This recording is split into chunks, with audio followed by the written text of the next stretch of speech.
When I heard this, I said, yes, I'm going to file a complaint. I have to do this. I finally realized I can't just step away and say, you know what, it's okay. It's not a big deal, it happens. It's not, it is a big deal.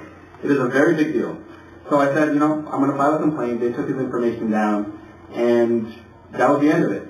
And then I contacted the Sikh Coalition, Gurpreet Singh, who works at the Sikh Coalition, and I told him about the incident, and he told me, what did they write down as the charge? And I said it was like harassment.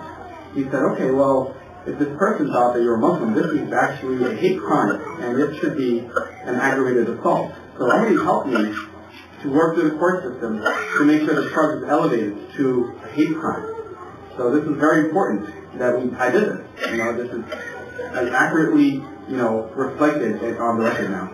And, finally, this year, January 13th, Thomas Brand pleaded guilty to the charges. Instead of having to go through the whole court system, he pled guilty. And then the probation committee contacted me asking me what recommendation would I give as a punishment to this guy. And they told me that they were thinking of giving him 30 days jail time. When I heard this, I was upset. I said, no, this is not my point. This is not what I want to do. I don't want to hurt this guy. I don't hate him. I'm not angry at him. It's just unfortunate that he doesn't know who we are, and he has anger and fear. I want to help this man. Jail is not going to help him. I told him I would rather have him do community service for a Sikh organization, such as the Sikh Coalition.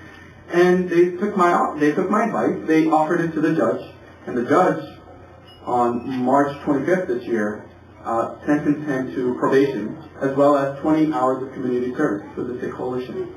I was really grateful. This is what's going to happen. And, I wasn't sure what his response would be, Thomas Brand. It turns out Thomas Brand really regretted what he did.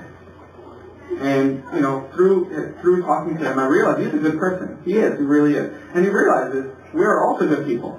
He has now learned, with working with the Sikh Coalition, who we are, what we believe in, and what our goal is. And of course that, we're not associated with these terrorists. So it is my pleasure to really have him here today